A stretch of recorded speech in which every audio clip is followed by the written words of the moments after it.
ഇതില് കുറച്ച് എന്താ പറയാ മൂവി പണ്ട് കണ്ടപ്പോ ഞാൻ കണ്ടിട്ടുണ്ടായിരുന്നതാ. അപ്പൊ അത് കണ്ടപ്പോ ഭയങ്കര ഫ്രഷ്നെസ്. പക്ഷെ കുറെ സീനൊക്കെ കട്ട് ചെയ്തത് എനിക്ക് കുറച്ച് വിഷമായി. സോങ് ഒക്കെ കാണുമ്പോ ഭയങ്കര ഒരു സന്തോഷം. അടിപൊളി, നല്ല അടിപൊളിയായിരുന്നു. ഇഷ്ടായി.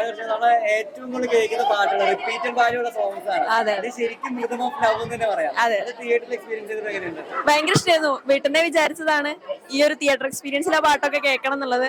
അപ്പൊ ഭയങ്കര ഒരു രോമാഞ്ചായിരുന്നു കേട്ടപ്പോ. നമ്മൾ നേരത്തെ കണ്ടിട്ടുണ്ടായിരുന്നു.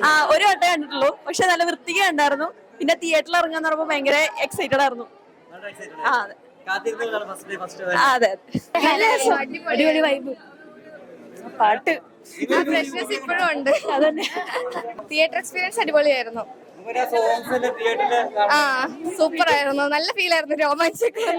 തിയേറ്റർ എക്സ്പീരിയൻസിന് ഇത് എത്ര വർഷം മുന്നേ കണ്ട സിനിമയാണ്. പക്ഷെ തിയേറ്ററിൽ കാണുമ്പം ഇച്ചിരൂടെ ആ ഒരു എഫക്റ്റ്, കുറെയൊക്കെ സീനൊക്കെ കട്ട് ചെയ്തിട്ടുണ്ട്, പക്ഷെ എന്നാലും ആ എഫക്റ്റും ആ എന്തരോ മഹാനുഭാവോലും അതെല്ലാം അടിപൊളിയാണ്. എല്ലാരും ഒന്നുകൂടെ ഇത് റീമാസ്റ്റർ ചെയ്ത് എല്ലാരും ഒന്നുകൂടെ വന്ന് കാണണമെന്ന് ഞാൻ പറയും. സൂപ്പർ അടിപൊളി.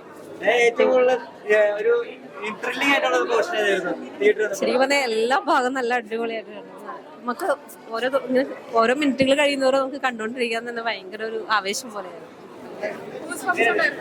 ഗൂസ് ബംസ് കുറെ വർഷത്തെ ആഗ്രഹമായിരുന്നു. ലൈക്ക് ഞാനൊക്കെ 2000 പോണാണ്. അപ്പൊ ഇപ്പൊ കാണാൻ ദേവദൂതം കാണുന്ന ഭയങ്കര ആഗ്രഹം ഉണ്ടായിരുന്നു. തിയേറ്ററിൽ ആ ഒരു എക്സ്പീരിയൻസ് ശരിക്കും കിട്ടില്ല.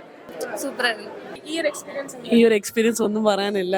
ലാലേട്ടന്റെ ഒക്കെ പഴയ ആ ഒരു ആക്ടിങ്ങും പിന്നെ എല്ലാം ഒന്നും പറയാനില്ല. അടിപൊളി പടം. ഒരു ഡയറക്ഷൻ ഇപ്പൊ ഇത്രയും ബ്യൂട്ടിഫുൾ ആണെന്ന് കണ്ടത് ഈ ഒരു സ്ക്രീനിൽ കണ്ടപ്പോ തന്നെ. ആ ഒരു അറ്റ്മോസ്ഫിയർ ആയിക്കോട്ടെ, ഡയറക്ഷൻ, ക്യാമറ എല്ലാം ഒന്നും പറയാനില്ല. നല്ല എക്സ്പീരിയൻസ്. 24 വർഷങ്ങൾക്ക് ശേഷം വീണ്ടും ആ ഒരു മ്യൂസിക്കിന്റെ ഒരു മാജിക്. അതെ നല്ല